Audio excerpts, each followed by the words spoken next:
वरळीमधल्या dome NSCI सभागृहातल्या शिंदेंच्या शिवसेनेच्या वर्धापन दिनाच्या तयारीचा आढावा घेतलाय आमचे प्रतिनिधी सुशांत सावंत यांनी. पाहूया. शिवसेनेचा 58वा वर्धापन दिन जो आहे तो आज साजरा केला जाणार आहे.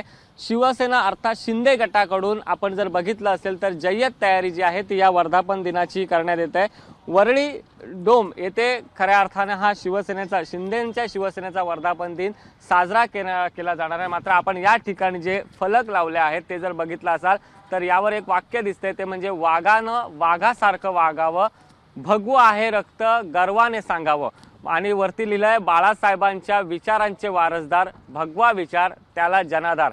अर्थात आपण जर बघितलं असेल तर आगामी विधानसभा निवडणुका लक्षात घेता शिवसेनेकडून जोरदार शक्ती प्रदर्शन जे आहे ते करण्यात येणार आहे. मुख्यमंत्री एकनाथ शिंदे आज शिवसैनिकांना नेमकं काय सांगणार आहेत, कोणत्या पद्धतीची तयारी जी आहे ती करण्यात येणार आहे, आगामी विधानसभेसाठी कशा पद्धतीने रणशिंग जे आहे ते फुंकलं जाणार आहे त्याचीच तयारी आता केली जाते. आणि हा संपूर्ण परिसर आहे या ठिकाणी जर बघितलं असाल तर फलक जे आहेत ते लावण्यात आलेले आहेत. मुख्यमंत्री एकनाथ शिंदे यांचे कटवेज असतील, बाळासाहेब ठाकरे यांचे कटवेज असतील, त्याचसोबत आनंद दिघे यांचे कटवेज असतील, हे इथे लावण्यात आलेले आहेत. आणि कुठेतरी जय्यत तयारी जी आहे ती या ठिकाणी केली जाते. आपण जर बघितलं असाल तर वरळी येथे संध्याकाळी मुख्यमंत्री एकनाथ शिंदे येतील आणि शिवसैनिकांशी संवाद साधतील.